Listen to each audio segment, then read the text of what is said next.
Salut tout le monde, bon samedi matin. La dernière vidéo qu'on a faite de pêche 101, on a fait une énumération des poissons principaux qu'on retrouve en général qui vont mordre au bout de notre ligne sur les grandes rivières puis les fleuves. Ce matin, je vais aborder le plus connu, je dirais, avec la basse. Je dirais que le brochet, masquinongé, c'est les deux poissons sportifs les plus connus. Je vais aborder les endroits où on peut les trouver. Puis je vais aborder aussi les appâts, les leurres qu'on peut utiliser, leurres souples, leurres dures et les cuillères qu'on peut utiliser pour le brochet. Alors je vais essayer de faire ça assez compact. Je ne suis pas sûr que je vais être capable de le faire en une vidéo. Si je vois que c'est trop long, je vais le faire en deux vidéos. On va commencer par l'hiver. L'hiver ici, sur la glace, on va trouver le brochet dans les endroits où il n'y a aucun courant. Alors où il va y avoir de la glace. Les baies tranquilles, sur les rivières, sur les fleuves, les endroits où il n'y a pas trop d'eau, 10-12 pieds d'eau, on va être capable de trouver du brochet là. À partir du printemps, il va être encore aux mêmes endroits. Quand la glace va fondre, on va pouvoir aller pêcher dans les baies, les endroits où il n'y a aucun courant. J'avais déjà fait une vidéo là-dessus l'année passée au printemps, où est-ce qu'on pouvait trouver du brochet le printemps. Alors, on va chercher les endroits où il n'y a pas de courant. Je veux dire, des cassures, des endroits où tu vas avoir ton chenal de la rivière ou du fleuve. Tu vas avoir une baie séparée, un bras mort, un marécage. Un endroit où il va y avoir 5-6 pieds d'eau, des fois 10 pieds d'eau. Là, les brochets vont se réfugier là, à l'abri du courant. Alors, ils cherchent, il faut comprendre juste que les poissons cherchent toujours à être dans leur zone de confort pour la température de l'eau. Et aussi, dans leur zone où ils vont trouver de la nourriture facilement. Le brochet, le printemps, il se reproduit. Alors, leur zone de frai, où ils vont pondre leurs œufs, ça va être des endroits tranquilles où il n'y a pas de courant. Mais ils ne protègent pas leurs œufs, les brochets. Alors, ce qu'ils vont faire, ils vont rester dans le même coin où ils font la fraie. Les femelles vont rester là pour pondre leurs œufs. Souvent, les gros mâles vont repartir dans un peu plus profond d'eau. Et vous allez avoir les jeunes brochets qui vont rester là. Les brochets ils vont manger leurs semblables souvent. Ça fait que souvent, les petits brochets, ils vont se nourrir des petits bébés brochets naissants.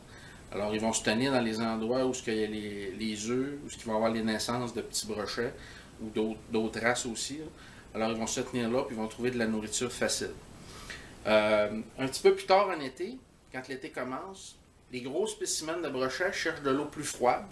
Alors, vous allez les trouver souvent plus dans les fosses l'été, au même endroit que les masquinongés. Là, vous allez trouver les gros brochets adultes. Vous allez chercher de l'eau qui va aller entre 15 degrés, 12 et 15 degrés l'été, alors en profondeur. Un peu comme le doré ou le masquinongé. Les plus petits brochets, les adolescents, là, les plus petits brochets, vont se tenir souvent sur les bordures, les endroits où il va y avoir plus de courant. Puis là, ils vont s'installer là pour chasser. Alors souvent, vous allez les trouver aux mêmes endroits que les basses à petite bouche. Si vous avez du crapet, si vous êtes dans un endroit qui a du crapet, souvent il va y avoir des jeunes brochets aussi. Vous allez pouvoir empoigner des plus gros un peu, mais vous allez souvent trouver des jeunes brochets à ces endroits-là aussi. Les endroits qui vont avoir un peu de courant, ils vont se mettre où le courant arrive, là ils vont attendre la nourriture qui arrive avec le courant. Alors souvent, il va y avoir des petits poissons, on va avoir toutes sortes de choses qui vont arriver là, où ils vont se tenir aux endroits où les petits crapets sont cachés dans les roches, les petites perches sont cachées dans les roches. Alors ils vont attendre là, puis quand il en passe un, ils vont sauter dessus. Ou les grenouilles aussi. L'été, les grenouilles naissent, tous les petits alevins naissent. Alors, souvent, les petits poissons naissent presque tous sur le bord d'une plage, dans la roche, pour ce qui est des basses. Les petits brochets, tous les petits poissons qui vont être les ménés qu'on voit partout, c'est au bord de l'eau la plupart du temps. Fait qu'ils vont se tenir là pour chasser facilement. Plus l'été va avancer en chaleur, là, vous allez retrouver les brochets souvent au bord, mais la nuit plus le soir. Ils vont venir chasser au bord. Parce que là, l'eau devient très chaude. Alors, dans le jour, ils vont plus être en profondeur. Puis le soir, ils vont venir au bord. Moi, l'année passée, j'ai vu, au mois d'août, un soir, je suis allé pêcher. J'avais 1 heure ou 2 pour pêcher. J'étais debout sur une roche. J'avais une petite entrée d'une rivière, là, vraiment pas large, peut-être 50 pieds de large à côté de moi. Puis il y avait d'autres roches de l'autre côté. Je voyais, il y avait un gros brochet parqué, stationné le soir, là, les gros brochets aussi montent le soir sur les berges. Il y avait un gros brochet stationné à la roche, l'autre côté. Il y avait un gros brochet stationné à la roche où j'étais, dans l'eau. Puis il y en avait un environ 200 pieds plus loin. Ce qui faisait, les petits poissons s'en venaient sur le gros brochet qui était à mes pieds. Ils bougeaient. Là, ça les faisait fuir vers l'autre côté. Là, l'autre en profitait, puis il en mangeait 3-4 au passage. Là, après ça, les petits poissons repartaient de l'autre côté, puis là, c'est celui qui était à mes pieds qui venait d'en manger. Alors, ils chassaient. Je savais pas que ça se pouvait, des brochets qui chassaient en groupe. J'avais déjà vu des dorés faire ça, mais les brochets, je savais pas que ça faisait ça. Alors, j'avais 3 brochets qui s'envoyaient les alevins, un à l'autre. Alors, ils faisaient peur aux alevins, ils s'en allaient vers l'autre, ils mangeaient. Ils ont fait ce manège-là pendant facilement 15 ou 20 minutes. C'était vraiment impressionnant à voir. Là. Je faisais pas de bruit, je regardais faire. Un moment donné, j'ai pris une petite cuillère MEPS que j'avais. Parce que il chassait pas les gros poissons, il chassait vraiment quelque chose de petit, des petits poissons. Je l'ai envoyé directement sur le bouillon, parce que je voyais le gros bouillon que les brochets faisaient à chaque fois. Je l'ai envoyé directement sur le bouillon, puis ça a été instantané, le poisson il a sauté sur ma petite cuillère. Il l'a coupé, il est parti avec, malheureusement, mais c'était des très gros brochets, là, je dirais une vingtaine de livres facilement chaque. Alors c'était des très gros brochets. Mais c'était vraiment impressionnant à voir. Alors, les comportements des brochets, ça change au gré de la température, au gré de la lumière, dépendamment le jour, la nuit. Puis ça change aussi au gré de la température de l'eau. Le soleil, la température de l'eau, la lumière. C'est des choses qui influent beaucoup. Alors c'est sûr que c'est dur de prévoir à chaque instant où sont les brochets. On ne peut pas vraiment faire ça. Mais en général, je vous dirais, l'été, le soir, ils vont venir sur les berges chasser. Dans le jour, ils vont rester plus en profondeur pour ce qui est des gros spécimens. Les petits spécimens, vous pouvez les pogner au bord pas mal tout le temps. Quand l'été s'achève, l'eau à la surface refroidit, quand l'automne recommence. Alors les brochets, les gros brochets, on parle toujours des gros, vont remonter un peu plus à la surface dans le jour. Ils vont venir se chauffer au soleil. Souvent, vous allez en voir sur des berges, moi j'en vois souvent. Sur des berges, dans ça, des pets d'eau. Là, vous allez avoir les petits poissons du printemps qui sont rendus un peu plus gros. Là, on les voit qui sautent un petit peu à la surface de l'eau. Ça fait comme argenté aux surfaces de l'eau. Puis là, on voit les gros brochets qui sont stationnés là puis qui attendent. Puis à un moment donné, il fonce dans le tas, puis il en ramasse avec sa bouche, il en ramasse 5-6 avec sa bouche en passant. Alors, au début de l'automne, un petit peu plus tard en automne, jusqu'au mois d'octobre, vous allez voir les gros brochets se rapprocher des rives dans le jour. Alors, si vous chassez dans le jour, vous pêchez dans le jour, la chasse et la pêche, c'est deux sports qui se ressemblent. Si vous pêchez dans le jour, vous pêchez, moi je pêche avec des petits appâts dans le jour, mois de septembre, fin à août, début septembre, jusqu'au mois d'octobre. Je vais pêcher souvent avec des petits appâts dans le jour. Souvent des petits rip shads, des petits shads de 3 pouces, 4 pouces maximum, des petites cuillères tournantes. Parce que les poissons, les gros brochets vont attaquer souvent les petites proies. Parce qu'ils sont habitués de chasser les bancs de petits poissons dans le jour. Alors s'il y en a un qui passe proche d'eux, qui fait de la vibration, qui l'énerve, souvent c'est par agressivité aussi qu'ils vont attaquer. Alors là, ils vont sauter dessus. Alors puis plus vous allez avancer dans l'automne, là vous allez pouvoir aller les rattraper, les gros brochets, plus dans les fosses. Et tranquillement, quand l'hiver va arriver, ils vont aller s'installer proche de leur site de nidification, dans les baies. Quand la glace va prendre sur les lacs ou sur les rivières, ils vont aller s'installer dans les endroits tranquilles où ils vont faire la fraie au printemps. Alors souvent, à partir du début de l'hiver jusqu'au printemps, vous allez les retrouver aux mêmes endroits parce qu'ils vont être déjà rendus là pour le printemps. Alors, c'est ce que moi je vois. Je ne vous dis pas que c'est une vérité absolue. On s'entend qu'un animal, ça n'a pas des projets à long terme. Là. Souvent, ils vivent plus, ils suivent la nourriture, ils suivent leurs instincts. Mais c'est ce que moi j'ai observé, en tout cas, jusqu'à maintenant, dans mon expérience de pêche. Alors, maintenant, je vais vous montrer les appâts qu'on peut utiliser, pas les appâts, mais les leurres qu'on peut utiliser pour la pêche au brochet.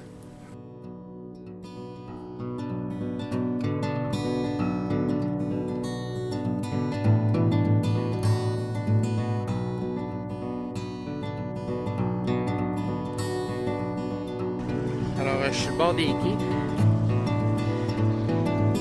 J'ai essayé plusieurs choses depuis tantôt, ben 2 jours dans le fond. Mais je l'ai pris avec un bucktail rouge, comme ça. Alors, Butcher Tail. Avec alors, un comme très gros hameçon. Pour les cuillères, j'en ai déjà parlé dans les cuillères, la vidéo qu'on a faite sur les cuillères.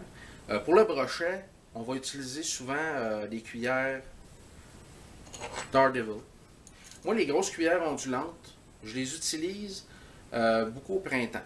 Le reste de l'année, j'ai pas de succès avec ça. Mais au printemps, je pense que les brochets sont beaucoup plus agressifs. Dès que mois de mai, début juin, les brochets sont beaucoup plus agressifs. Alors, ils vont attaquer beaucoup sur les cuillères, des couleurs vives, rouge, blanc, vert. Alors, on a ces cuillères-là, ici. On peut avoir la cyclope aussi. Si on la pêche avec un poids, c'est des très beaux mouvements de nage dans l'eau. Alors, c'est très efficace. Les Daredevil classiques, comme ça. Ça, au printemps, c'est excellent. Fait que ça, vous ne pouvez pas vraiment vous tromper. Pour la pêche au brochet, le printemps, c'est vraiment excellent. Ensuite, ben, on a les spinnerbait, qui sont des très bons leurres pour le brochet. En général, on va prendre ceux à 2 cuillères. Là, j'en ai des pas très gros. Il faut en avoir des beaucoup plus gros que ça. Personnellement, je vois pas la nécessité vraiment de pêcher avec des appâts énormes. J'ai plus de succès avec les appâts moyens à petits, avec les brochets. Peut-être que je me trompe, mais en tout cas, moi, de mon expérience, c'est ce que j'ai vu. Avoir des appâts énormes, ça ne m'a jamais servi à rien jusqu'à maintenant. Fait que j'aime mieux pêcher avec des appâts raisonnables, qui se travaillent mieux, qui se lancent mieux. On a moins besoin d'une grosse canne. On s'entend qu'un appât de 50 grammes ou 100 grammes, c'est dur à lancer. Ça prend du gros fil, ça prend des très grosses cannes. Alors moi, je joue avec des appâts raisonnables, puis j'ai autant de succès en général pour la pêche au brochet. Ensuite, on a tous les petits spinners comme ça. J'ai pris plein de brochets cette année avec ça. Les petits spinners comme ça. L'été, aller jusqu'au mois de septembre, avant que l'eau commence à refroidir, là, quand il fait beau le jour, là, dans le jour, là, au soleil, à l'heure du midi, l'après-midi, vous allez avoir beaucoup plus de succès avec ça qu'avec des gros appâts. Je prends beaucoup de poissons avec les petites cuillères tournantes l'été, dans les heures d'ensoleillement, dans les heures dans le jour. Parce que les poissons attaquent par agressivité plus que pour se nourrir. Alors, c'est des choses, vous allez choisir des petits appâts qui font beaucoup de bruit. Des cuillères tournantes, des petits leurres, des petits spinnerbait, des micro spinnerbait aussi, là, avec un petit poisson pris avec. Alors, tous ces petits appâts-là qu'on va utiliser souvent pour le crapet, pour la perche, c'est très bon pour le brochet aussi, dans les heures de jour. Peut-être pas le soir, là, quand ils sont à la chasse, mais le jour, c'est vraiment excellent. Fait que maintenant, on va passer au leurre dur.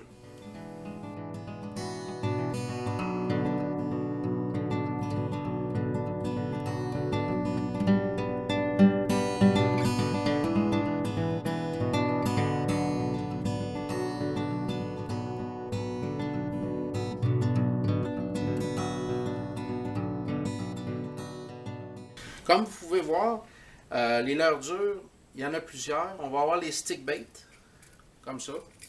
Alors ça, on cherche toujours avec le brochet des appâts qui vont faire du bruit. Alors vous voyez, il y a un bruit très très grave, celui-là. Alors ça, souvent, le soir, plus que le jour, si vous pêchez le soir en eau très calme, vous savez qu'il y a du brochet où vous êtes, vous avez testé avec des spinnerbait ou avec des petits shads, puis vous savez que ça mord, puis vous voulez pêcher en surface, parce que c'est vraiment un thrill différent de pêcher en surface, là, de voir un poisson venir sauter à la surface sur notre leurre. Alors, les stick bait pour le brochet, c'est excellent. Les petits poppers, comme ça ici, les petits poppers, c'est excellent aussi, les leurres de surface. Vous allez avoir beaucoup de plaisir avec ça. C'est des leurres qui vont vous donner beaucoup d'action. La pêche à la surface, autant pour le brochet que pour le bass, c'est vraiment excitant. Alors, les petites grenouilles, vous pouvez avoir beaucoup de succès avec ça. C'est des très vieux leurres pour le brochet de surface. Alors ça, c'est excellent aussi, surtout dans les endroits encombrés, que vous allez avoir beaucoup d'herbes. C'est très bon à utiliser. Puis vous avez aussi les poissons vibrants. Ici, je vous ai mis des classiques de couleurs pour les brochets, du noir et blanc, du rouge et blanc. Autant dans le crankbait, comme ça, que dans le vibe, comme ça. Des poissons bruiteurs. On essaie toujours avec le brochet d'avoir des poissons bruiteurs le plus possible. Surtout en eau brouillée un peu. On va chercher plus à faire du bruit. Et pour terminer rapidement, on va avoir tout ce qui est les shads, comme ça, ici.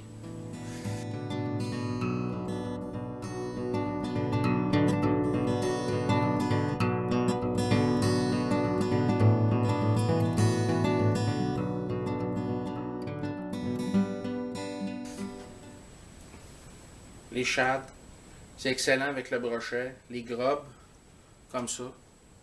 Brochet mesquinongé, vous en avez des beaucoup plus gros que ça pour le mesquinongé. Vous les laissez descendre pour le mesquinongé, souvent dans 20-25 pieds. Souvent, c'est là qu'ils vont être attaqués, c'est à la descente. C'est souvent pas en animation pour le mesquinongé. Pour le brochet, en animation plus. Mais alors, ça aussi, c'est excellent. Vous pouvez en trouver beaucoup plus gros que ça. Moi, j'en ai pas, mais il y en a là, qui vont jusqu'à 200 grammes de ces leurres-là. Alors, puis aussi, une chose que j'ai vu qui fonctionne très bien, c'est les petits brochets en souple. Vous pouvez avoir les petits brochets aussi en articulé, des leurres dures articulées. Je vais m'en commander, moi, cette année, sur le site de Wish ou sur AliExpress. Des beaux brochets articulés là, en 7-8 sections, là, 6 sections. Assez lourds, par contre. Mais vous pouvez les avoir suspending, alors vous les ramenez, ils font une belle nage, puis là vous pouvez les laisser sans bouger. Souvent ils vont être attaqués là. Je vais essayer ça cette année. Alors les leurres articulés pour les brochets, c'est très bon aussi. Moi j'en ai pas de leurres articulés comme ça, j'en ai d'autres sortes, là, style Rapala, mais c'est pas de ça qu'on parle. Moi je parle vraiment les leurres en 6 ou 7 sections, avec du rubber entre les sections. Là. Alors ça c'est complètement d'autre chose. Je vais m'en commander cette année, moi, pour essayer. Alors ça, c'est les leurres souples. Alors j'ai fait pas mal le tour pour ce qui est des leurres à brochet. Vous pouvez avoir les gros leurres en bois là, qui sont longs comme ça. Ben, un peu comme celui que j'ai là. Alors les leurres maxi qu'on appelle, là, les très très gros leurres à brochet ou mesquinongé. Mais ça va être vraiment pour la grosse pêche dans les fleuves, tout ça. C'est sûr que si vous avez l'intention d'aller pêcher le mesquinongé dans le fleuve, sur le lac Saint-François, sur le lac Saint-Pierre, c'est bon d'avoir ça avec une énorme canne à pêche, mais vous ne pouvez pas lancer ça avec une canne à pêche normale. Une petite canne à pêche, ça vous prend vraiment... Ça pèse une demi-livre. C'est 200 grammes au moins. 250 grammes. Alors, c'est bon, mais ça prend vraiment l'équipement qui va avec. Alors, je ne vous en parle pas parce que c'est plus spécialisé. En général, la plupart des gens ne pêcheront pas avec ça. Alors, j'espère avoir pu vous aider pour ce qui est du brochet mesquinongé. On a identifié les couleurs l'autre fois, puis tout ça, pour différencier les deux. Pour ce qui est des leurres, j'ai fait un survol assez rapide, on s'entend. Je ne pêche pas beaucoup le brochet, moi, au montage texan, parce que j'ai beaucoup de misère à ferrer des brochets avec du montage texan. Par contre, contrairement aux basses, le brochet, la forme de la bouche du brochet, je trouve que ça ne se prête pas bien avec le montage texan. Fait qu'en général, quand j'ai des leurres souples de ce genre-là, je vais les monter en tête plombée, plus qu'en montage texan, pour le brochet. Ou je vais prendre des leurres déjà montées, comme ça, qui ont un hameçon assez visible. Fait que je vous souhaite une bonne semaine, bonne fin de semaine, bonne semaine, et à la prochaine vidéo où on va parler du bass de la Chigan. Bye! Salut! Je poignais encore à Sorel un autre beau brochet, plus gros que tantôt.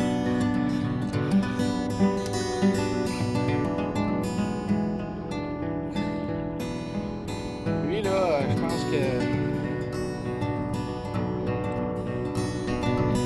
je vais vous dire, tantôt j'ai poigné mon premier brochet avec un Walker Tail. Avec la cuillère brasse puis les poils rouges. L'autre fois, je vous ai montré pour faire un trailer hook. Avec, là, j'ai un poisson 8 pouces, une Full Shad de Berkley. Puis, tu vois, le gros brochet que je viens de prendre, il s'est pris sur le trailer hook. Donc, il était vraiment pris par là. J'ai mis un petit trailer hook. Puis, si vous voyez, là, regardez l'hameçon, là. était puissant parce qu'il a accroché mon hameçon. J'ai passé proche de le perdre. C'est un petit trailer hook. Mon hameçon, là, il est croché. Il a vraiment tiré. Il m'a vidé mon moulinet tantôt. C'est ça, j'ai juste la ligne de 10 livres. Je peux pas trop serrer. Je suis obligé d'y aller assez slow-mo. Il m'a vidé mon moulinet. Moi, je dirais que celui-là là, est facile. Un 36 pouces. Il va avoir un 35-36 pouces de long.